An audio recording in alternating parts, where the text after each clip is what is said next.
Hello everyone, this is Paul. Welcome back to my channel, The Peculiar Paladin. And today I wanted to give you guys an history of everyone's favorite character, Tyrion Lannister. So now it's always going to be a theoretical videos, and since it's Wednesday, it's Theoretical Wednesday, so aptly named. And I'm going to be talking about Tyrion Lannister. First of all, all about his achievements, all about his life, which everyone knows. Then I'll talk about the theory that I think will be applicable in the current Game of Thrones scenario. So obviously this is going to be continuing. I'm going to change up my theory videos from time to time, but today I just wanted to continue the trend of the Game of Thrones thing. Like last week I talked about Bran Stark, so if you haven't seen that, go watch that. It's the link will be in the description below. So just that's one thing. And the next thing is I'm going to be talking about a lot of different characters and how they are going to be turning out in season 8. So it doesn't matter with the dead characters, they don't even matter right now, but the living characters can come up with a lot of strange things, so I'm going to be covering them all. Now, Tyrion Lannister was born to Tywin Lannister and Joanna Lannister, and he was a born imp. Now, that's not a big deal, but to Tywin Lannister it was a disgrace, and he also killed his mother at childbirth, but that's also not his fault.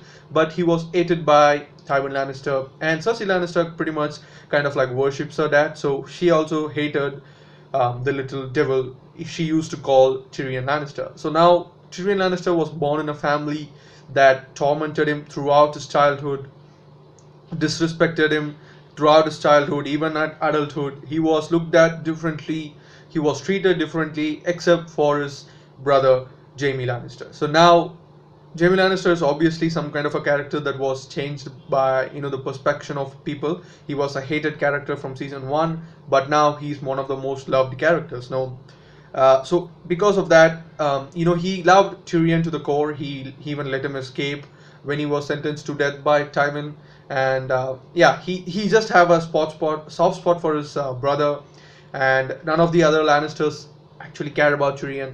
And so Tywin Lannister actually saw his son in a different limelight in throughout the Game of Thrones series. The start of season 1. Before that it might have been different, but on season 1, when Tyrion Lannister would come up with a intellectual statement, Tywin Lannister would be like, you are not a drunken fool, so you know what, I'm going to give you power. Go to the King's Landing and be the hand of the king in my place when I'm not there. So he got respect, but he also got hatred. When Tyrion would demand for his the rightful thing, Castle Rock, he would not be given that fact because Tywin would hate him. And so now that's where the story ends. Now that's not the thing. He would be sentenced to death by Tywin for a crime that Tyrion didn't commit, and he would be sentenced to death. Simple as that. But Tyrion would be escaping that because of Jaime, and he would run away with the help of Lord Varys, and they would both reach Meereen, where Daenerys Targaryen would be, and then he would just join her service, advise her on things, and he would essentially become the hand of the queen. Now that's a big transition, to be honest with you, and they would have their moments in the journey. They would have he would be kidnapped by Ser Jorah, and he would be in a fighting pit, fighting. Even though he doesn't know how to fight, he would take care of Meereen in the absence of Daenerys. So he has done a lot of things throughout the show that just one video does not make up for the fact. Like I can't talk about the great things that Tyrion did just in this one video, if you guys understand. But as I would just finish this history with a quote from Varys himself.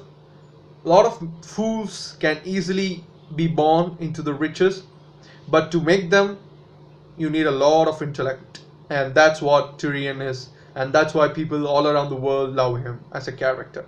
Now I have two theories about him that was discussed mostly by fandoms, fan theories. One was an actual fan theory, and the other is just me just kind of building up from fan comments on certain Reddit posts, certain Instagram posts. So I'm just building up from that theory. Now the first thing is a fan theory that Tyrion Lannister is not actually a Lannister. Tyrion Lannister is Targaryen. He was born for the Mad King and Jorah Lannister. Joanna Lannister, sorry, they both had a illegitimate relationship, and he was a bastard. So he's not even actually a Targaryen, he's just a bastard. And they say, but blood wise, he's a Targaryen. So, if you don't consider that kind of like a thing. And it was actually a famous theory, not as famous as R plus L equal to J. And obviously, the writers don't think that that theory needs to be supported by some sort of like showcased in the show. But if you think about it logically, that can be a possibility because Tywin hates him to the core. Cersei hates him. Jaime doesn't know anything, obviously, like he's like pretty much Jon Snow but with the good hair. So he doesn't know that this could have happened, but Cersei might have known. And Joanna was died at birth, and so no one knows about the reality except for Tywin. Now there are theories that support this as well because the Lannisters are always like peak of good health. They don't obviously do inbreeding, and so every one of their childs are great.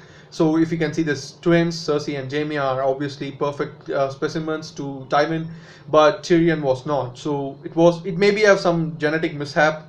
Obviously it was just nature's way of saying sorry, I screwed up. But sometimes it might be due to the Mad King himself. So he was a Targaryen and inbreeding was their stuff. So they might have passed on some genes, weird genes. So that would have been passed on, and Tyrion would have been born. It would be the reason he is because of that. But yeah, that's one theory. But obviously there's debunking it. So people are saying it's not. And I actually thought that he was a Targaryen and he would ride a dragon along with Jon Snow. But a dragon is dead. So kudos, RIP to that dragon, and kudos to the writers for not revealing anything. But I don't think this will happen because R plus L equal to J and he's a Targaryen was just revealed, and throughout some hardships, like 2 seasons of things. So I don't know if they just like go to 8th season and say like Tyrion was also Targaryen. That's why he's with Daenerys, and that's why he's thing so simple, right? People would be like, "Fuck you, man, fuck you." So that's not gonna happen anytime soon. No. And the next thing is my actual theory is people are saying that Tyrion betrayed Daenerys already with Lord Varys' help. Now this theory follows, like in season 7 was a short season by a long shot, 7 episodes. But even though it has like 1 hour episode, 1 hour 20 minutes episode, it doesn't matter because it was a short season. And even in the short span of time, they kind of showcased everything to the perfection. They kind of showcased every kind of like things.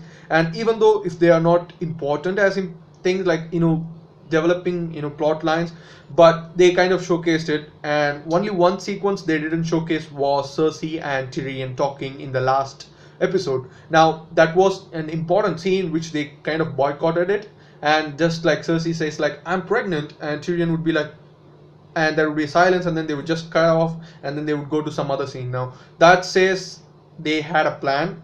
They have a plan. Now people are saying it positively, like Tyrion promised Cersei's kid to be the next heir after Daenerys dies. So hold off until then. When the queen actually wins, after Daenerys wins, you will be pardoned, you will stay alive, you can raise your kid, and that kid can be the next heir. So that's actually my thing. That's positive and my thing.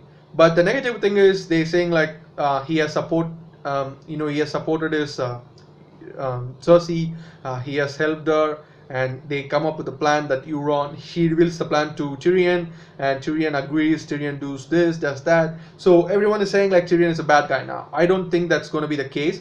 I think that he has agreed that positively, like, okay, your son can be the next heir, but you have to give up the war. You have to surrender after we finish up in the north, and then when we come back, you're gonna give your position, you're gonna give your role to Daenerys, and you will be pardoned instead. I'll talk to her about that.